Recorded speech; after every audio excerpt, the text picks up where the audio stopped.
En este vasto mundo puedes encontrarte gente amable, amigable y bondadosa. Y sería bueno poder decir que todos son así. Pero desgraciadamente es más común de lo que creemos que nos rodee el otro tipo de personas.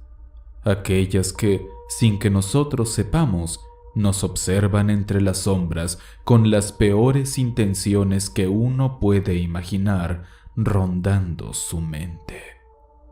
Oscuros, disfruten el miedo. Terror en la oscuridad. Miembros, gracias por su apoyo.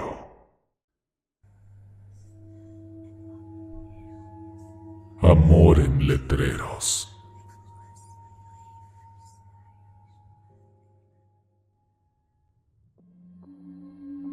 Hola, Ger. Mi historia pasó cuando trabajaba cerca del Ángel de la Independencia en la Ciudad de México. Yo vivo aún más lejos del aeropuerto, entonces la verdad me harté de hacer un viaje tan largo todos los días para llegar al trabajo, por lo que mejor me fui a vivir por la colonia Clavería. La zona es muy tranquila y me gusta mucho, pero yo no sabía el tipo de gente que tenía como vecino. Yo habitaba un apartamento en la tercera planta de un edificio de 3 pisos, o sea, vivía hasta arriba. Las ventanas de donde yo estaba eran muy amplias y esa fue una de las razones por las que me gustó tanto. Enfrente de mi departamento hay otro edificio de 4 pisos. Toda esta experiencia comenzó un par de meses después de que me mudé allí. Por la mañana, antes de meterme a bañar, me asomé por la ventana para mirar al exterior. Me encantaba abrir la ventana y respirar el aire frío. Y mientras veía pasar al señor que vendía tamales, alcancé a notar que en la ventana del edificio de enfrente, justo en el departamento que empataba con la altura del mío, había un texto puesto en una cartulina blanca. Era una pregunta. ¿Cómo te llamas? Nunca se me pasó por la cabeza que ese mensaje fuera dirigido para mí, así que ni le presté atención. Me preparé y me fui al trabajo. Regresé a casa más en la noche. Me relajé, me dormí y ya. Al día siguiente hago la misma rutina de siempre y me doy cuenta que el letrero seguía ahí. Duró como 3 días pegado en la ventana. Después, una mañana que abrí la ventana, vi que el texto había cambiado. Ahora decía: «Eres preciosa, mi niña». Tan seguía sin pensar que era para mí, que incluso creí que era un detalle bonito que a lo mejor le estaba dedicando a alguien que pasaba caminando por ahí, yo qué sé. De nuevo ese letrero duró ahí como 3 días. Luego lo quitó y no volvió a poner nada como en una semana.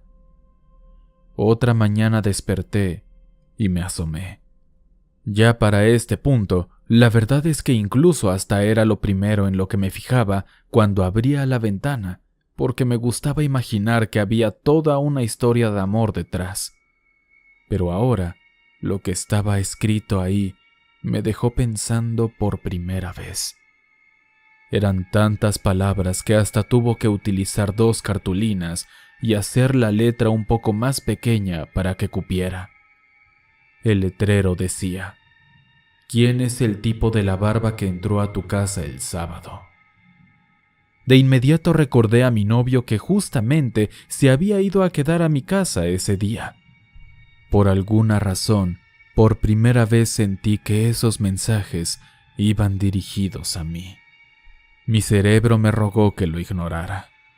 Ya tenía demasiados problemas en el trabajo como para que ahora estuviera pensando en que esas palabras estaban dirigidas a mí. 4 días duró ese letrero puesto en la ventana, y al día siguiente en el que lo quitó, pasó lo peor. Cuando regresé una noche del trabajo, lo primero que percibí fue un olor diferente. Un olor a perfume con notas amaderadas. era muy diferente a cualquiera que hubiera olido. Dejé la puerta abierta por si tenía que salir huyendo. Ya desde ese momento pasaba por mi cabeza que alguien había logrado entrar a mi casa. De cierta forma me tranquilizaba el perfume porque me hacía creer que no era un ladrón o un asesino el que entró. En mi cabeza, ninguna persona que quisiera cometer un crimen usaría perfume para hacerlo porque sería fácil de identificar. Después de dar un recorrido por todo el apartamento, concluí que no había nadie adentro, pero el olor seguía en el aire, desapareciendo cada vez más.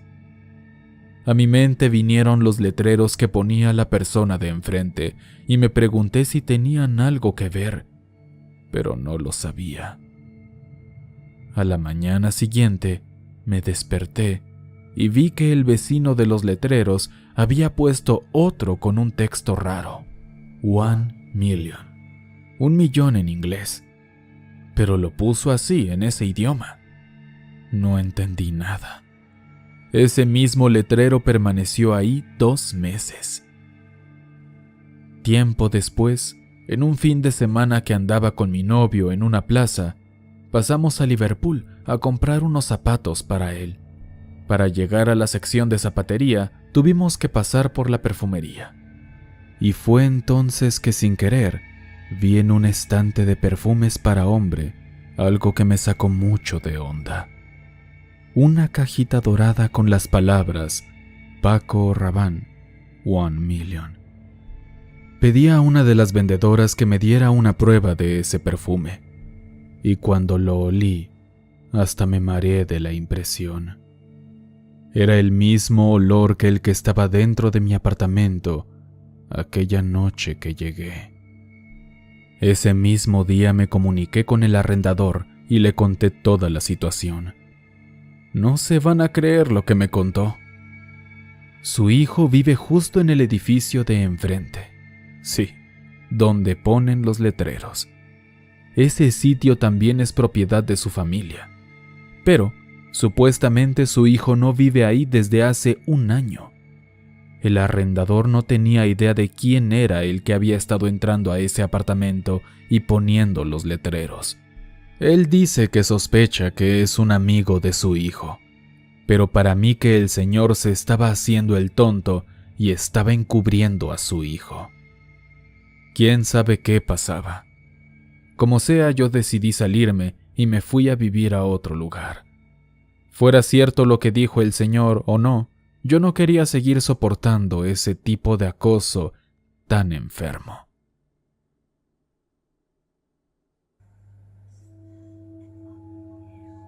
La Granjita.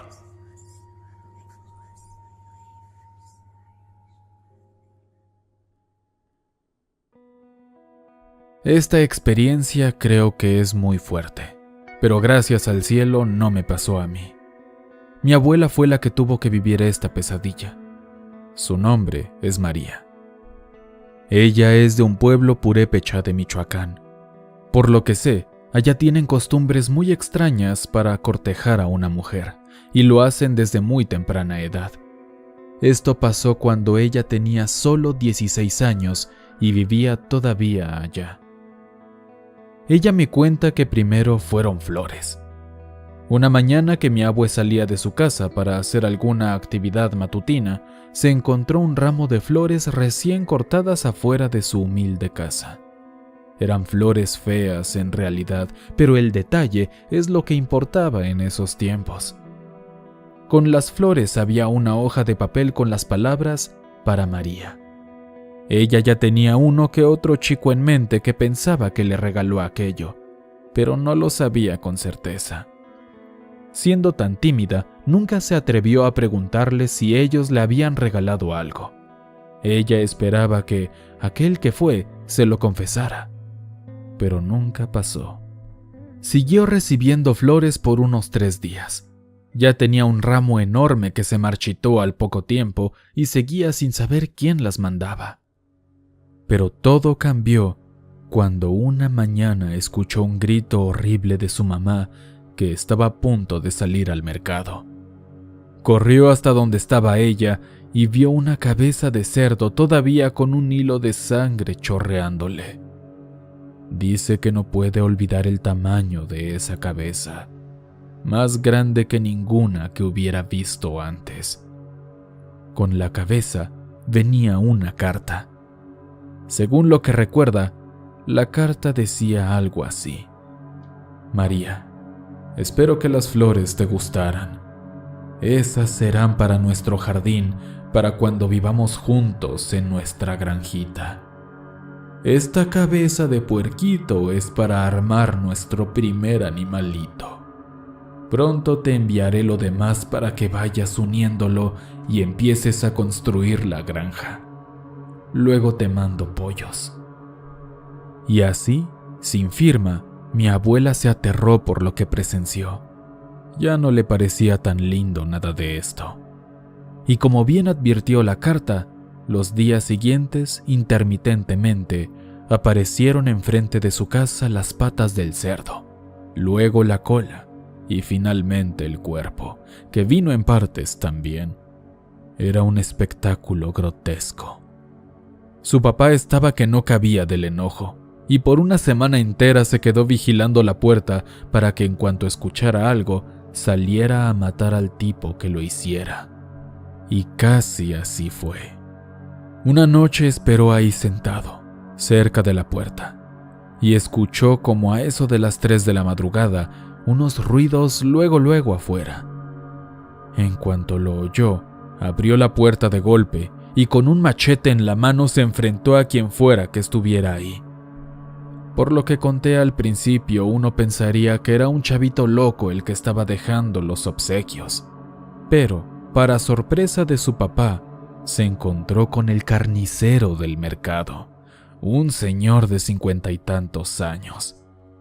Casi lo mata ahí, pero gracias a Dios mantuvo la compostura dentro de lo que cabe y nada más lo asustó y lo amenazó con matarlo si volvía a dejar esas cosas en su casa.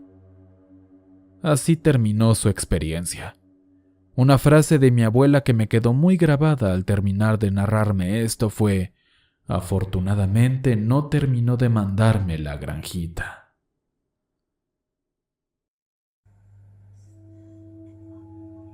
Hospitalidad.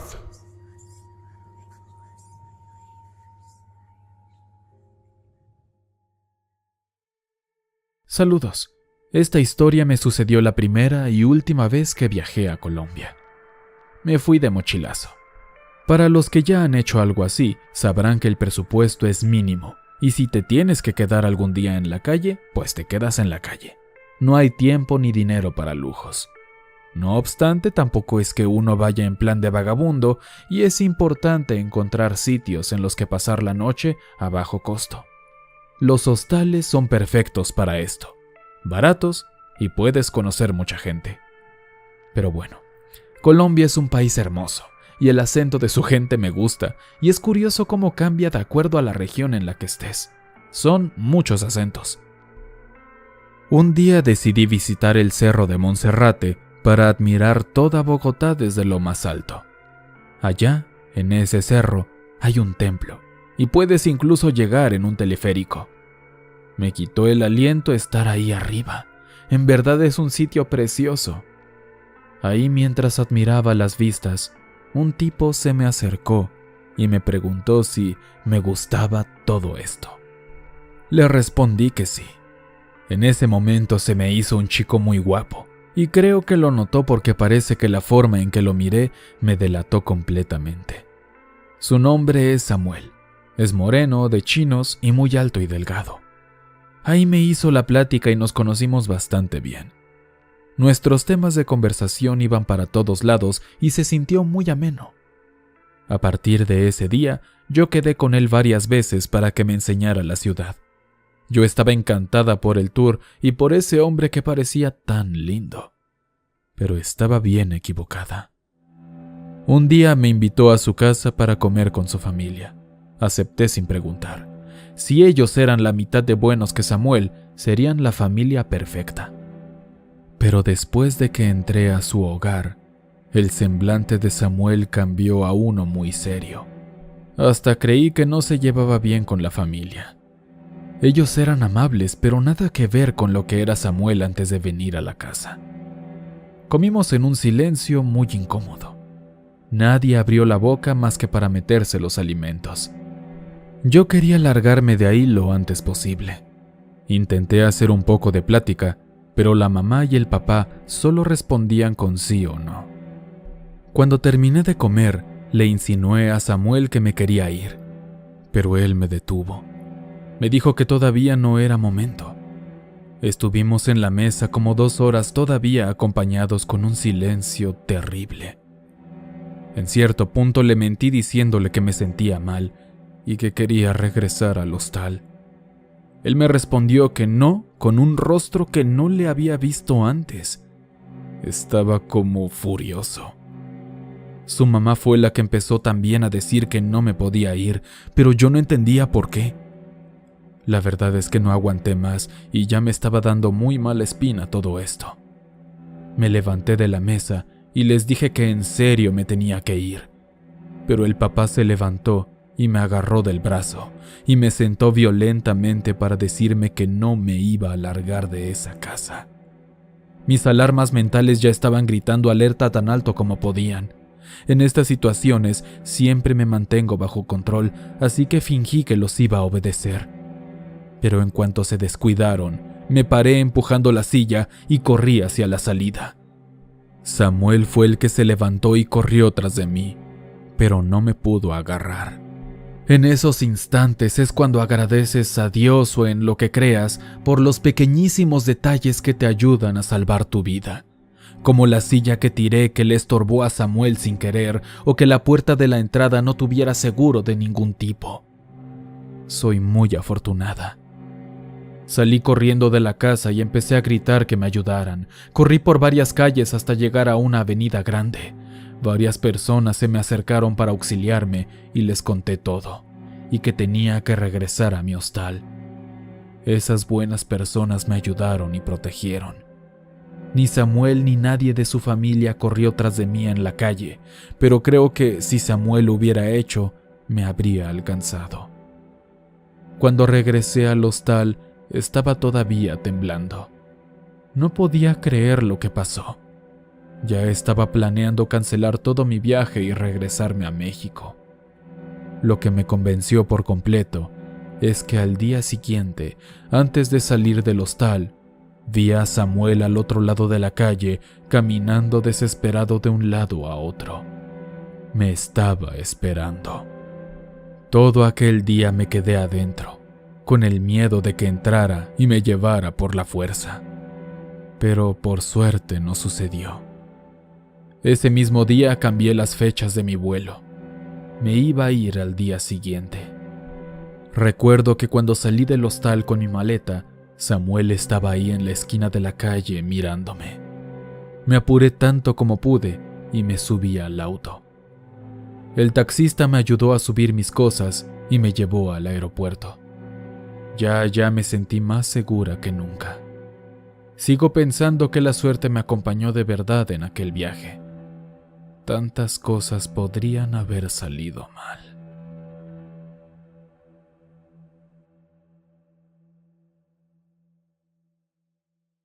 Oscuros. Con esta historia comenzamos la segunda temporada de Acosadores. Si tú tienes alguna historia, alguna experiencia de alguien o algo que te acosó, por favor, déjame tu experiencia en los comentarios para que pueda leerla y quizá tu historia salga para un próximo video sobre este tema. Les mando un gran abrazo a todos. Hasta pronto, oscuros.